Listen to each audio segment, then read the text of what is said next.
les dieron hasta para llevar a estos prianistas. Esto durante la sesión de la comisión permanente, y es que bueno, se estaban llevando a cabo las posturas en cuanto a la situación actual de que atraviesa el país, pese a que los legisladores de la 4T hablan de los grandes frutos que está dando esta cuarta transformación. Pues bueno, gracias a que más de 13 millones de mexicanos han salido de la pobreza, a los programas sociales, el Plan México, la atención a las causas, y que esta vez el dinero no se está quedando entre unos cuantos, entre los privilegiados de cuello blanco, sino se está repartiendo entre el pueblo.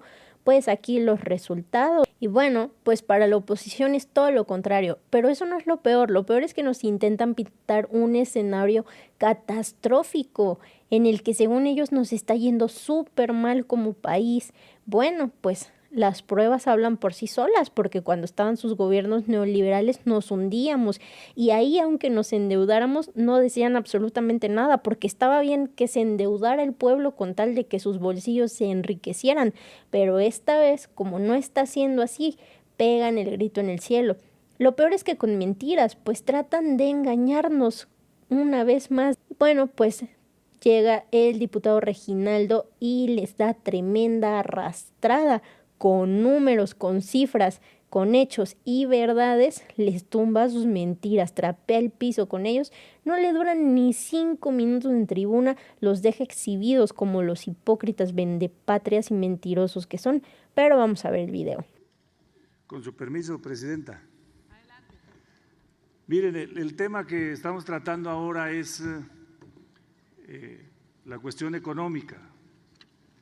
Y en la cuestión económica, en un sistema como el que tenemos, que es el sistema capitalista, la máxima relación abstracta es entre capital y trabajo. Y ahí se desprenden modelos. Y el modelo que está actualmente en el gobierno, pues es el modelo que planteó el presidente Andrés Manuel López Obrador, que era romper y acabar con el modelo neoliberal, que es el que venía funcionando durante 36 años. Y ese modelo lo que planteaba era que todo lo resolviera el mercado y se dedicaron a privatizar todo. Todo es todo. Y venimos rescatando para instalar la función del Estado en beneficio de las mayorías, porque el Estado a través del gobierno servía solo a los intereses de los que más tienen, de la oligarquía. Por eso tanta concentración y centralización de riqueza en México. Y pues por eso crecía la pobreza y la pobreza y la pobreza, y por eso también precarizaron el salario, porque ¿de dónde viene la riqueza? Pues del trabajo. Y entonces el salario siempre subió por abajo de la inflación durante 36 años, perdió poder adquisitivo 76%.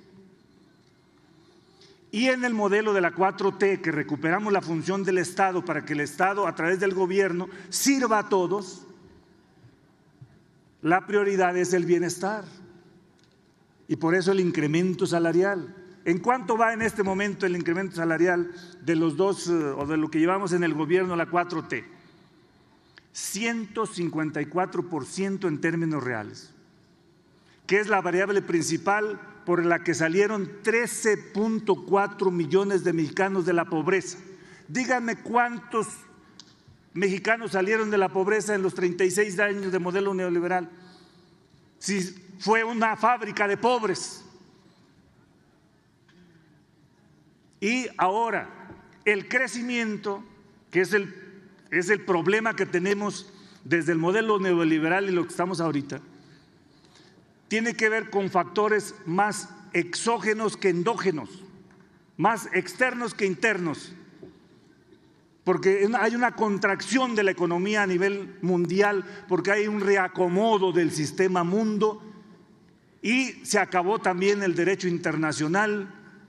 Y ya saben lo que está haciendo Estados Unidos, que le pasa un poco como a la derecha mexicana, que perdió con sus propias reglas, porque dio la apertura, se acabaron las soberanías económicas, apertura comercial. ¿Y quién le ganó? Pues no hay duda que le ganaron los asiáticos, los chinos, porque el eje que mueve a la economía, al mercado, se llama competitividad. Y la competitividad tiene dos variables fundamentales: el costo de la fuerza de trabajo y la innovación tecnológica. Y ninguna de las dos tiene el imperialismo norteamericano. Y por eso aquí en México precarizaron el salario. Fíjense, no solo no subieron el salario mínimo durante 36 años, sino que metieron el outsourcing, la subcontratación, para precarizar más y pagarle menos a los trabajadores. ¿Quién metió ese modelo del outsourcing? Felipe Calderón. Y no hay duda, pueden decirnos, 0.3 es poco, pero casi es 1 billón en términos nominales de crecimiento, 2025. Pero vamos al otro factor, que es distribución de la riqueza, que va en sentido inverso del modelo económico neoliberal. Allá no sé quién le habla, presidente. Que va en sentido inverso del modelo neoliberal. Porque nosotros sí traemos una distribución de la riqueza y del ingreso verdaderamente mayúscula. De 35 millones de hogares que hay en esta patria, a 32 millones por lo menos le llega un programa social. ¿Cuándo en la historia de esta nación había habido esa distribución del ingreso? Coordinador, si es tan amable, me solicita la palabra la diputada, la senadora, disculpe, Anabel Ábalos. Entiendo, es para una pregunta. ¿Con qué puede todo, senadora? Coordinador, ¿acepta la pregunta? Sí. Adelante, senadora. Muchas gracias. Señor diputado, si usted nos está diciendo que el país está maravillosamente bien, yo le quiero preguntar por qué en la historia de México de 200 años, en 7 años se duplicó la deuda externa del país. Es una pregunta muy seria porque yo no encuentro ninguna respuesta del por qué. Muchas gracias. Gracias, Sí, senadora. Adelante, orador. Sí, mire, no sé de dónde saca la cifra que se duplicó la deuda. Eso es falso. Hay una interpretación errónea, equivocada, del manejo de la deuda. La deuda sí se duplicó en los 2 sexenios de Felipe Calderón y de Enrique Peña Nieto. Ahí sí se duplicó. No, ahí sí se duplicó.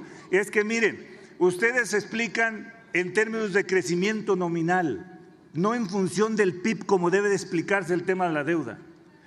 El que de los sexenios pasados, digamos del modelo neoliberal para acá, nosotros reconocemos que con el presidente Vicente Fox bajó, pero con Calderón y Peña Nieto se duplicó. Y con Andrés Manuel López Obrador subió muy poquito. Muy poquito en referencia a PIB. Le doy la cifra, 8% en referencia a PIB. ¿Sabe cuánto es el valor del PIB en México? Para que podamos ahora explicarles cómo se lee el tema de la deuda. Ahí creo que es donde estamos mal. Sé que hay interpretación de carácter político, no de carácter técnico-económico. Entonces ahí valdría la pena, si quieren, les platicamos y les damos una introducción a los principios de economía política, para que puedan un poco comprender de mejor forma lo que realmente sucede en la patria. Y podemos incluso irnos para atrás, desde la historia de la deuda, hasta tuvimos una invasión por Francia por no pagarle la deuda y por lo que hizo Juárez de la moratoria y una serie de cosas podemos explicar. Lo que sí fue grave en el tema de la deuda es el FOAPROA. Es así porque eran deudas privadas y nos las hicieron públicas. ¿Quién la hizo? Aquí no hay duda. PRI y PAN, Zedillo y PAN. Los diputados del PRI y del PAN aprobaron aquí el FOAPROA. Y esa es una desgracia para esta nación, esta patria, que se viene sacrificando los ingresos de la nación para seguir pagando esa deuda maldita, igual que la de Pemex, que verdaderamente es fatal. Ahí termino mi respuesta, presidente. Bueno, entonces voy a terminar diciendo que las bases del nuevo modelo económico de la nación, que se llama economía con prosperidad compartida, estado de bienestar o estado social de derecho, vamos bien en la construcción del segundo piso de ese modelo, sin ninguna duda. Y preguntémosle a las mexicanas y los mexicanos, y aprueban 76% a nuestra presidenta, que va construyendo este segundo piso de la 4T, sin ninguna duda. Muchísimas gracias, presidenta. Miguel Ángel Salim Aye, del Grupo Parlamentario del Partido Acción Nacional. Adelante, diputado.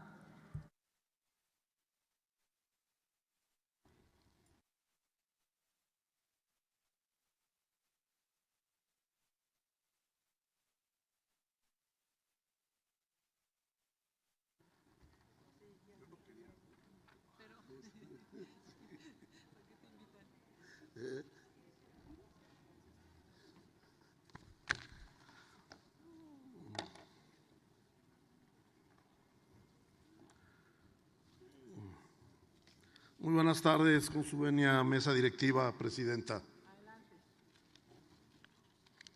Hablemos de economía.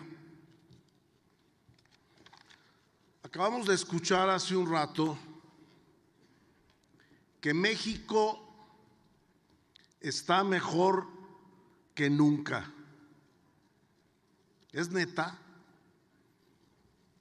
¿Es en serio?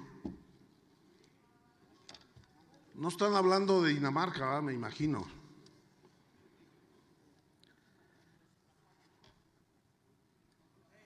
El peor crecimiento en los últimos 20 años,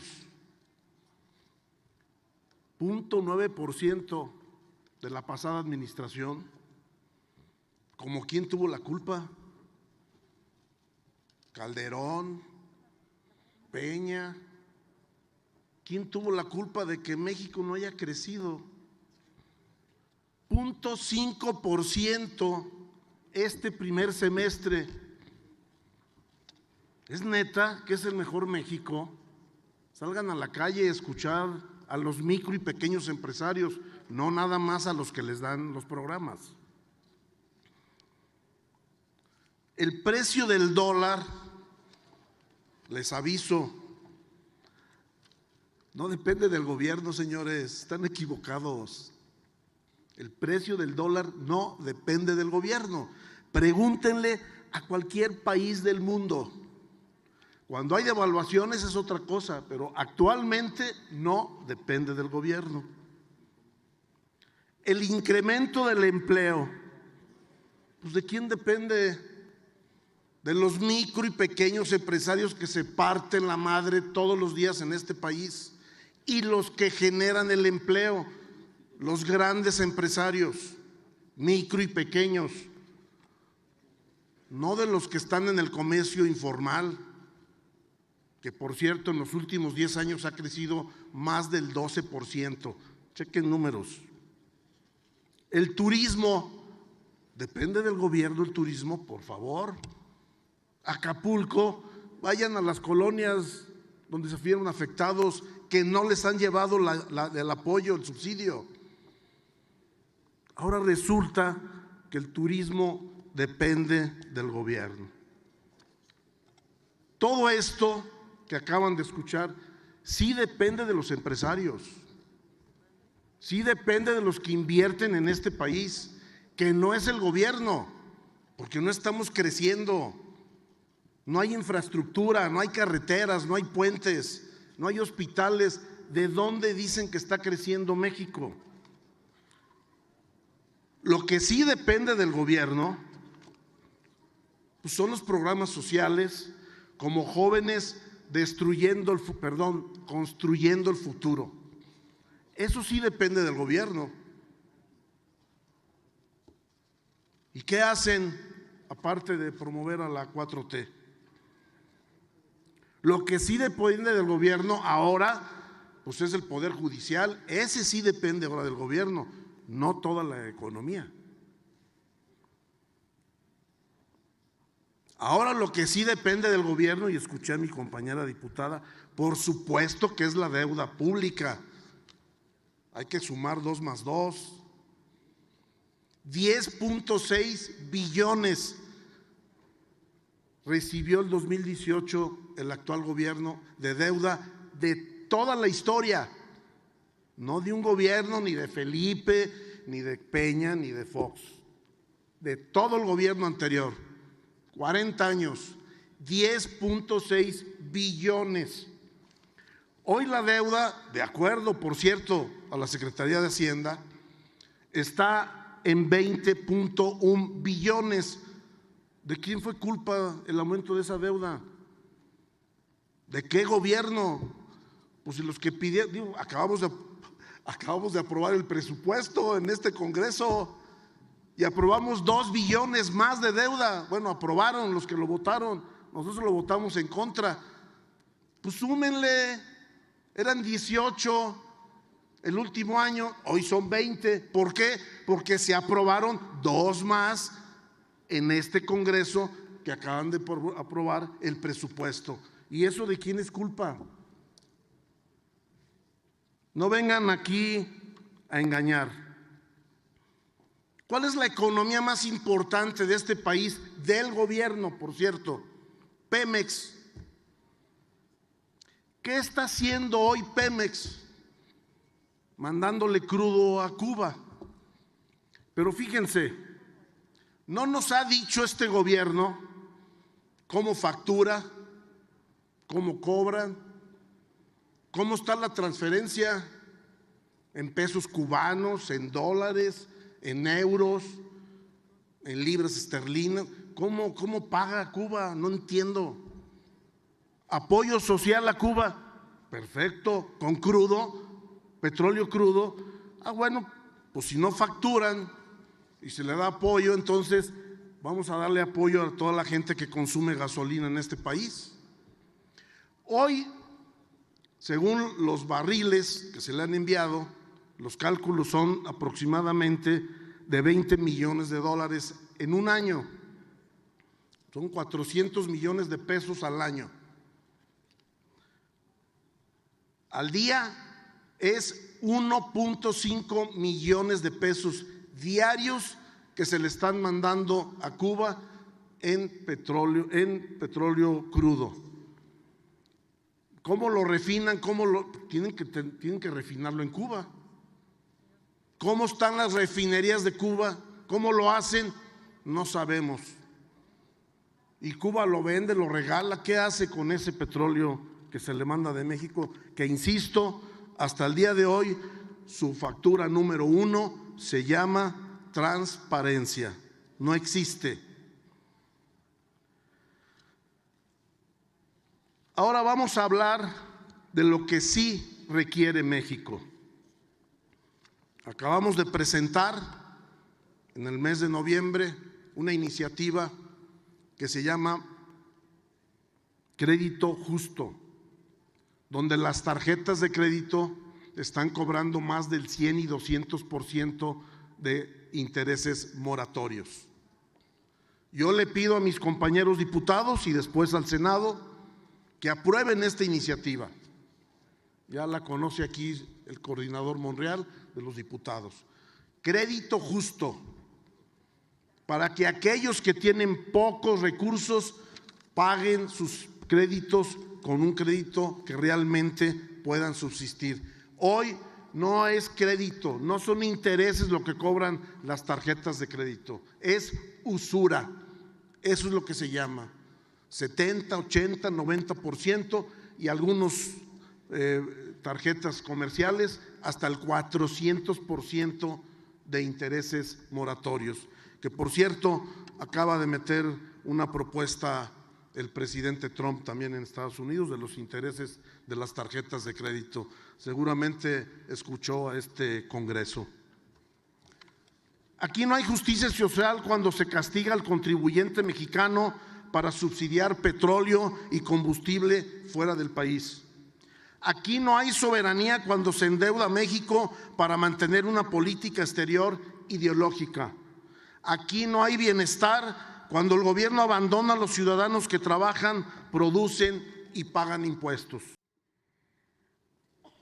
Compañeras y compañeros legisladores, el día de hoy hablamos de un tema muy importante que es la economía de nuestro país.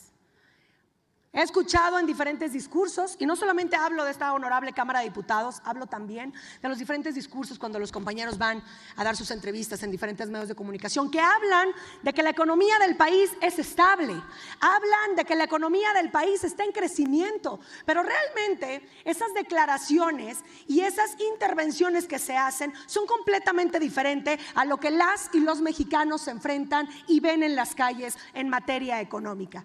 El día de hoy tenemos que hablar de que realmente nuestro país tiene un sentir de estancamiento. Y no lo digo yo nada más en la tribuna, represento a las y los mexicanos que lo sienten, que lo dicen y que nos piden que vengamos y lo mencionemos en la tribuna más alta de nuestro país. Hay que reconocer que el crecimiento que se ha tenido en nuestro país ha sido mediocre al día de hoy, esa es una realidad. El crecimiento económico que tiene México es mediocre. Esa es la palabra que enfrenta esta realidad. Y nos duele. Porque yo creo que todos los que estamos aquí luchando por un país, y así como dice a mis espaldas, la patria es primero, queremos que a México le vaya bien, pero la realidad es otra. Si hablamos de cuánto ha sido el crecimiento, por ejemplo, hablemos de los números recientes del 2025. El tema del PIB, de este incremento, ¿cuánto fue? De entre 0.4 y entre 0.7% es lo que está aproximado en el crecimiento del PIB. Se estima que para el 2026 solamente tengamos un 0.5% en el PIB, 0.5%, casi creo que menor de lo que hemos tenido ahora en el 2025. Y si nos vamos también a las mismas declaraciones y estadísticas que presenta la OCDE, ¿qué es lo que mencionan? Que podría ser ni siquiera hablar de la palabra crecimiento, que ni siquiera podemos estar hablando de esto. Estas son cifras lamentables. De tener un crecimiento hasta negativo, claro que es lamentable, pero también tenemos que hablar que si mencionamos estancamiento, tenemos que hablar de los empleos en nuestro país. Y si hablamos de empleos, hay que reconocer que el empleo informal ha venido creciendo y están los datos, más de 1,5 millones, ¿sí?,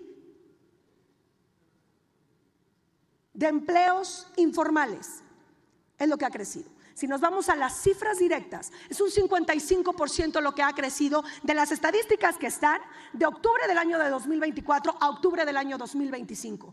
El crecimiento de los empleos informales ha sido más de un 55%, es más, el dato preciso es 55.7%.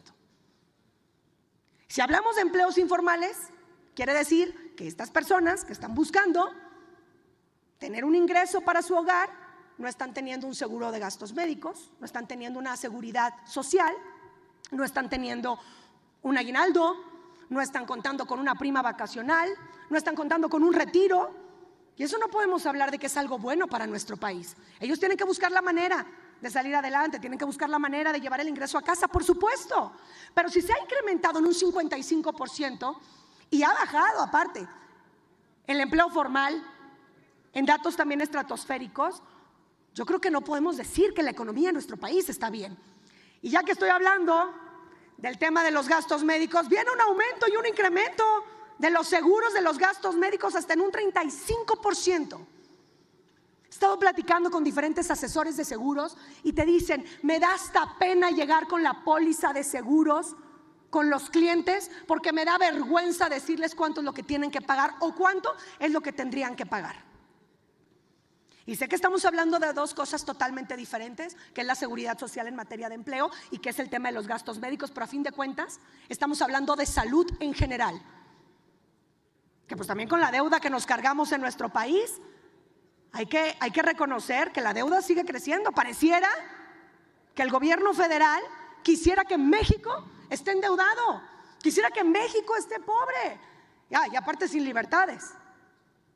Y no lo digo de dientes para afuera. En el 2025 todas las reformas que fueron aprobadas por la mayoría en esta Cámara de Diputados afectaron el tema de la división de poderes, afectaron directamente al tema de los órganos autónomos y en automático eso le pega a la soberanía de nuestro país. Yo sé que estamos hablando de lo económico, pero una cosa lleva con otra o lleva a otra. Compañeras y compañeros legisladores, no cerremos los ojos, no hagamos que no pasa nada. El tema hasta de la votación que tuvimos en la Ley de los Derechos, en la Ley Federal de Derechos, que por cierto en el PRI votamos en contra.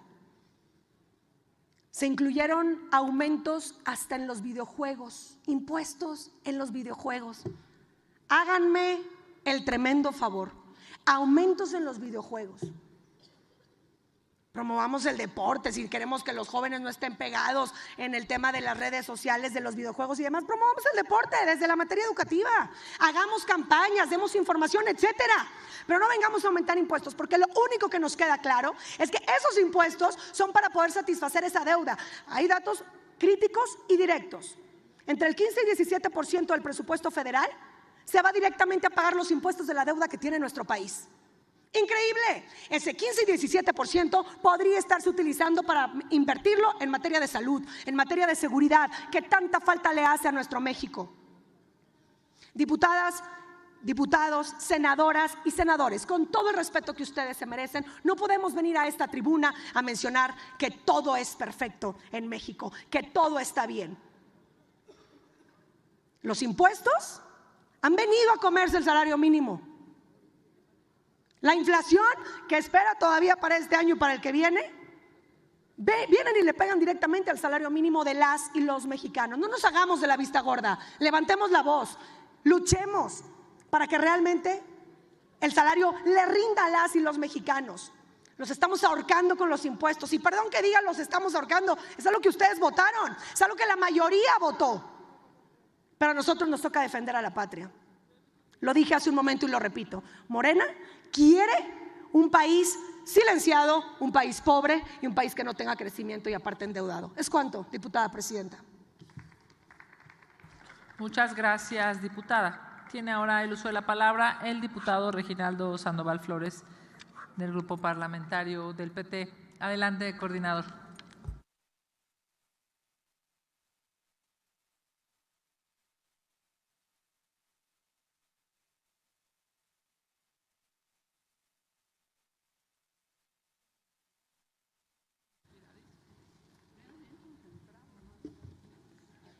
Con su permiso, presidenta. Miren, quisiera primero explicar el tema de la deuda, porque sí necesitan una clase de introducción a la economía política y se las damos gratuitas y sin problema. Miren, aquí está correctamente la explicación. De 2000 a 2006, el incremento nominal Fox la agarró con 1.33 billones y nos la dejó en 1.99. Creció 13.28. Y con Felipe Calderón, pues la agarró como la dejó Fox, 1.99 billones y la dejó en 5.35 billones. La creció 108.88%.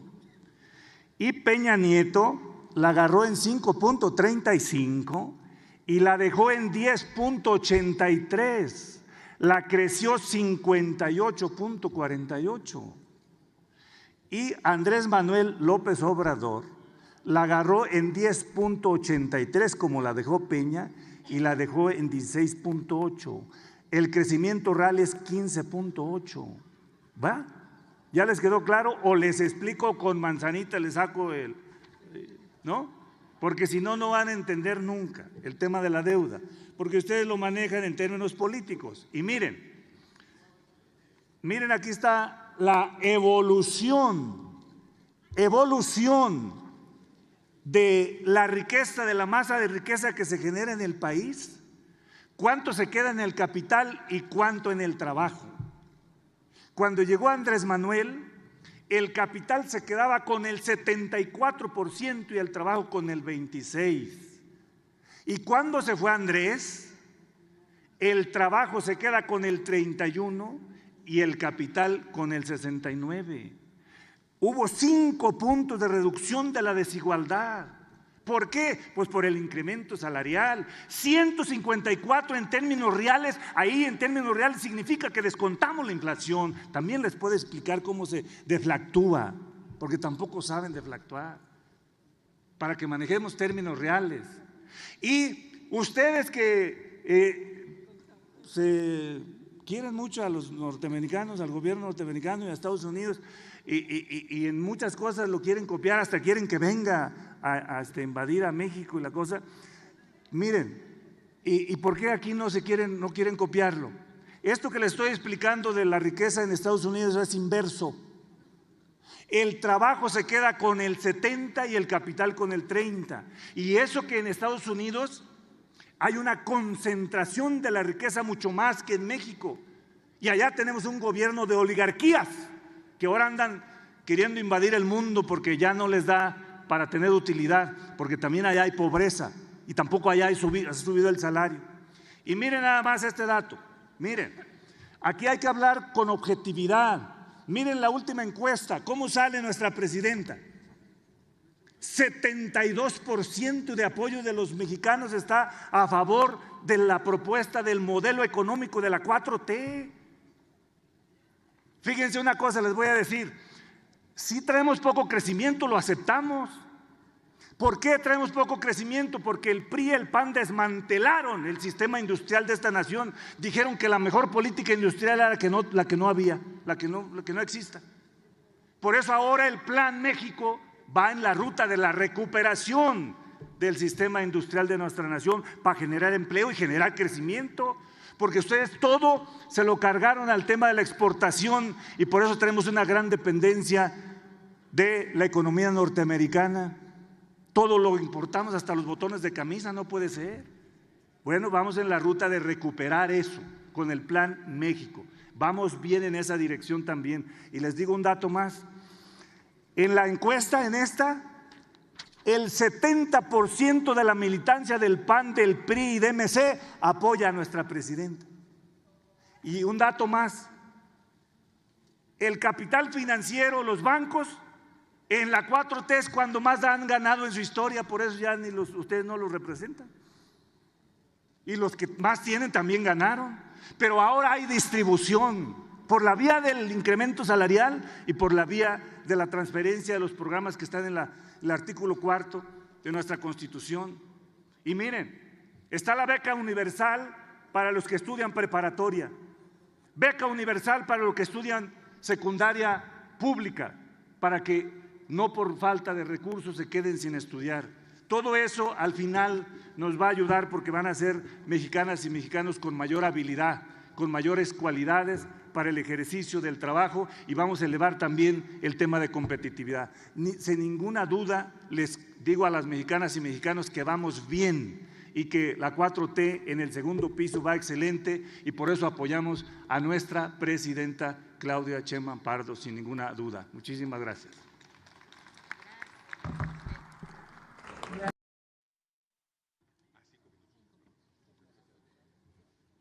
Con su venia, presidenta.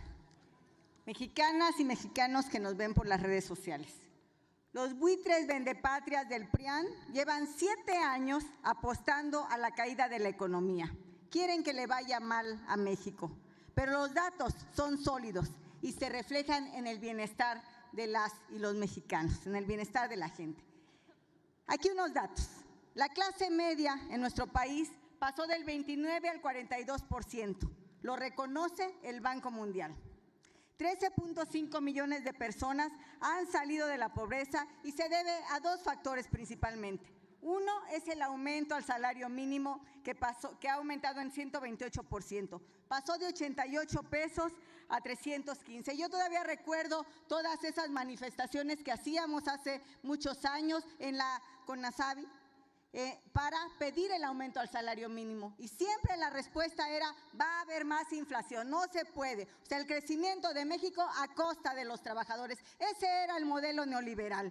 Ahora ha cambiado todo y eso ha hecho que aumentara de 80 pesos a 315 pesos diarios, de 3,500 a 9,000 pesos ahora está el salario mínimo mensuales y eso es un reflejo de cómo ha mejorado la economía y de ahí se explica el tema de salida de 13.5 millones de personas de la pobreza. Y el otro punto son los programas sociales. Además de los adultos mayores, de la beca, de todos los apoyos sociales que hoy son derechos, y esa es la gran diferencia, no son programas que se presten a temas electorales, son derechos de la población mexicana.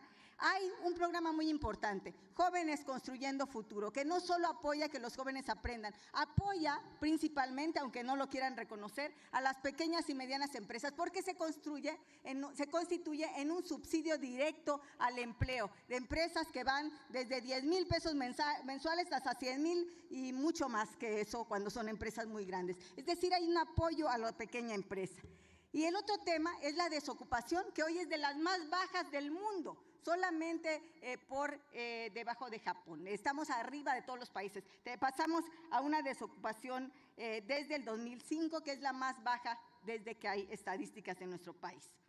La recaudación también pasó de 5.3 billones de pesos en 2008 a 9.1 billones de pesos. ¿Qué pasaba con ese dinero? Se lo robaban los del PRIAN. Hoy está invertido en programas sociales, que es lo que antes se robaba. Por ello, el consumo de nuestro país ha aumentado en lo local. Eso explica, entre otras cosas, por qué la economía nunca ha entrado en recesión como han apostado los del PRIAN. Hoy tenemos una fuerte inversión histórica en vivienda, más de 1 millón de viviendas se están construyendo en todo el país, y el humanismo mexicano le está apostando a los empresarios mexicanos con el programa Hecho en México, en donde también se le está apostando al campo. El país avanza, no lo ven los que no lo quieren ver. A esto responde la aprobación de más del 72% de nuestra presidenta Claudia Sheinbaum. Muchos de ellos, mucha de esa gente, panistas, priistas, de todos los partidos que están apoyando a nuestra presidenta, porque ella le está dando resultados a México y el pueblo se lo reconoce. No sean mezquinos, no sean vendepatrias. La economía avanza, el humanismo mexicano funciona y la prioridad de la economía en México, la prioridad de nuestra presidenta Claudia Sheinbaum es la gente. Es cuanto, señora presidenta. Muchas gracias a usted, senadora. Vamos a la segunda agenda política de hoy y es sobre los comentarios relativos a la situación política del país. Vamos a iniciar con el senador Francisco Chiguil Figueroa del Grupo Parlamentario de Morena. Adelante, senador.